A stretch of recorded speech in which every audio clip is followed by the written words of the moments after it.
আসসালামু আলাইকুম সুপ্রিয় দর্শক, পারুল ফুড কিচেনে আপনাদের সকলকে স্বাগতম। আজকে আমি আপনাদের পাঙ্গাস মাছ ভুনা রেসিপি শেয়ার করতে চলেছি। পুরো ভিডিওটা দেখার অনুরোধ রইল। আমি এখানে মাছটা কেটে বেছে ধুয়ে নিয়েছি। এখানে একটা টিপস আছে, এই পাঙ্গাস মাছ ধোয়া, পাঙ্গাস মাছ হোক, মাগুর মাছ হোক, আর হচ্ছে শিং মাছ হোক। আমি এই মাছটাকে পেঁপের পাতা আছে, পেঁপের পাতা দিয়ে পরিষ্কার করে নিয়েছি। দেখেন কতটা সুন্দর পরিষ্কার হয়েছে। এইভাবে শিং মাছ হোক আর মাগুর মাছ হোক, পাঙ্গাস মাছ, সবগুলা মাছেই এই ধরনের মাছগুলো এইভাবে পরিষ্কার করলে ঝকঝকে হয়, ভালো লাগে। ঝকঝকে মাছ খেতে কান্না ভালো লাগে। আপনারা এইভাবে পরিষ্কার করে দেখবেন, ভালোই লাগে। খুব তাড়াতাড়ি পরিষ্কার হয়ে যায়। আমি এখানে স্বাদ মতো লবণ, হলুদ আর হচ্ছে শুকনো মরিচ গুঁড়া দিয়ে মাছটাকে ভালোভাবে মেখে নিব।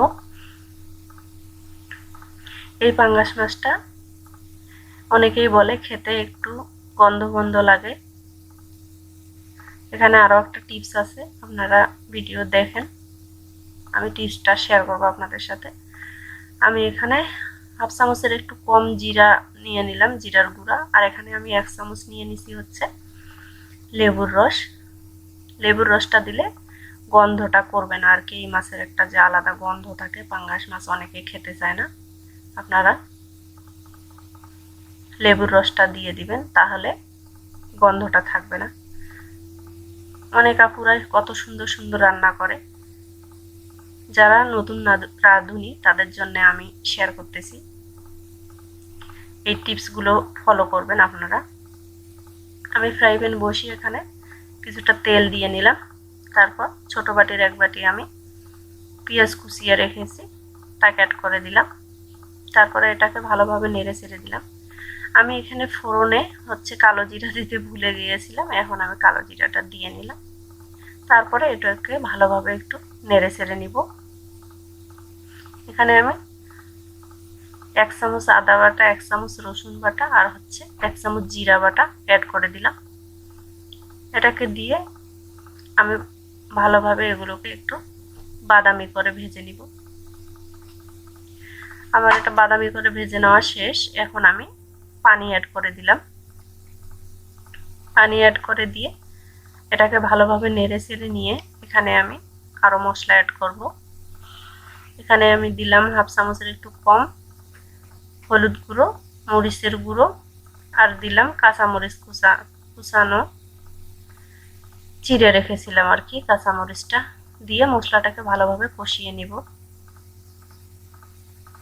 এই মশলাটা যত ভালোভাবে কষাবেন মাছটা খেতে ততটা ভালো লাগবে। এখানে লবণ দিয়ে নিলাম স্বাদ মতো। আমি মাছ মেখে রেখেছিলাম যখন, তখন লবণ দিয়েছিলাম, এটা মাথায় রেখে এখানে লবণ অ্যাড করতে হবে। আমার মশলাটা ভালোভাবে কষানো শেষ। এখন আমি পানি অ্যাড করে দিলাম। এবার মাছগুলো যে মেখে রেখেছিলাম এখানে অ্যাড করব, করে ঢাকনা দিয়ে আমি মাছটাকে কুক করে নেব। এর ফাঁকে বলে নেই, আপনারা আমার চ্যানেলে নতুন হয়ে থাকলে চ্যানেলটিকে সাবস্ক্রাইব করবেন, আমার পাশে থাকবেন, লাইক কমেন্ট শেয়ার করবেন। আর পুরো ভিডিও দেখার অনুরোধ রইল, আপনারা কেটে কেটে ভিডিও দেখবেন না।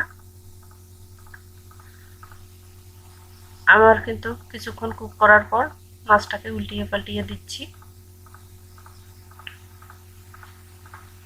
তারপর আবার কিছুক্ষণ ঢেকে আমি আবার কুক করব। এখানে আমি যেহেতু পাঙ্গাস মাছ ভুনা করব, এখানে ঝোল রাখবো না, মাখা মাখা করেই নামাবো। আর যারা ফেসবুক থেকে দেখতেছেন তাদের কাছে অনুরোধ রইল, ফলো দিবেন, লাইক কমেন্ট শেয়ার করবেন। দেখতেই পাচ্ছেন আমার মাছটা রান্না হয়ে গেছে। এখন পরিবেশন করে আপনাদের আমি দেখাচ্ছি কতটা লোভনীয় হয়েছে মাছটা।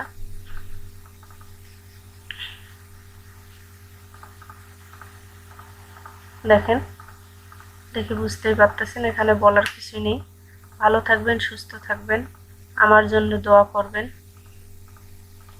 আর একটা নতুন ভিডিও নিয়ে আমি আপনাদের সামনে চলে আসব ইনশাআল্লাহ। এ পর্যন্ত আপনারা সকলে আপনাদের পরিবারকে নিয়ে ভালো থাকবেন। আল্লাহ হাফেজ।